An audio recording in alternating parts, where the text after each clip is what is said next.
आपण पाहत आहात प्रेस मीडिया न्यूज. आश्रम व निवासी शाळेतील अनुदानावर प्रश्नचिन्ह, बोगस विद्यार्थी दाखवून कोट्यवधींच्या अपहाराचा आरोप.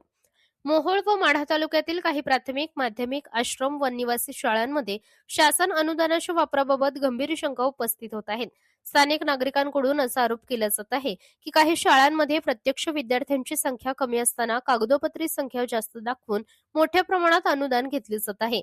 निवासी शाळांसाठी शासनाकडून मिळणाऱ्या अनुदानाचा उद्देश विद्यार्थ्यांच्या निवास, अन्न व शिक्षणाच्या सुविधा सुधारण्याचा असला तरी बोगस नोंदी व वाढीव विद्यार्थी संख्या दाखवून निधीचा अपहार होत आहे, अशी चर्चा जनतेत जोर धरू लागली आहे.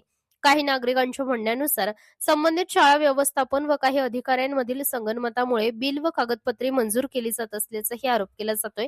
याच सोबतच काही शाळा चालवणारे संस्थापक किंवा चेअरमन यांनी गेल्या काही वर्षात मोठ्या प्रमाणात जमीन, मालमत्ता, आलिशान वाहने व इतर संपत्ती मिळवल्याची चर्चा स्थानिक पातळीवर होत आहे.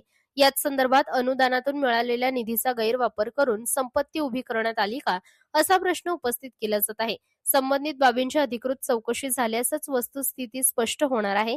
स्थानिक पातळीवर या प्रकरणाची चर्चा वाढत असून शाळा सुरू करून अनुदानातून मोठ्या प्रमाणात पैसे मिळतात अशी चुकीची धारणा निर्माण होत असल्याची चिंता व्यक्त होत आहे.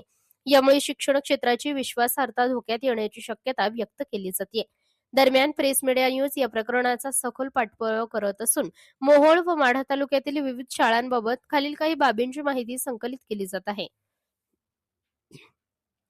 प्रत्यक्ष विद्यार्थ्यांची संख्या, शाळांना मिळणारे शासन अनुदान, निवासी सुविधांची प्रत्यक्ष स्थिती, मालमत्ता व आर्थिक व्यवहारांबाबत प्राथमिक माहिती, ही सर्व माहिती संकलित करून लवकरच तथ्याधारित सविस्तर अहवाल जनतेसमोर सादर करण्यात येणार आहे, असे संपादक बाळासाहेब पारवे यांनी सांगितले आहे.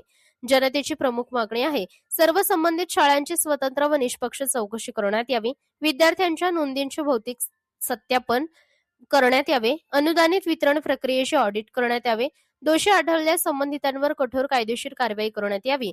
याशिवाय काही नागरिकांकडून असा दावा केला जात आहे की संबंधित शाळा चालवणाऱ्या संस्थापक व चेअरमन यांनी शासन अनुदानाच्या माध्यमातून मोठ्या प्रमाणात जमीन, जागा, आलिशान गाड्या व इतर मालमत्ता उभारल्या आहेत.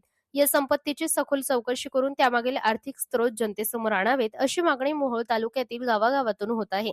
याच संदर्भात अधिकृत यंत्रणेकडून अद्याप स्पष्ट भूमिका जाहीर करण्यात आली नाही. मात्र वाढत्या तक्रारी व चर्चांमुळे प्रशासनाने तातडीने या प्रकरणाची दखल घेऊन चौकशी करावी, अशी मागणी नागरिकातून जोर धरत आहे.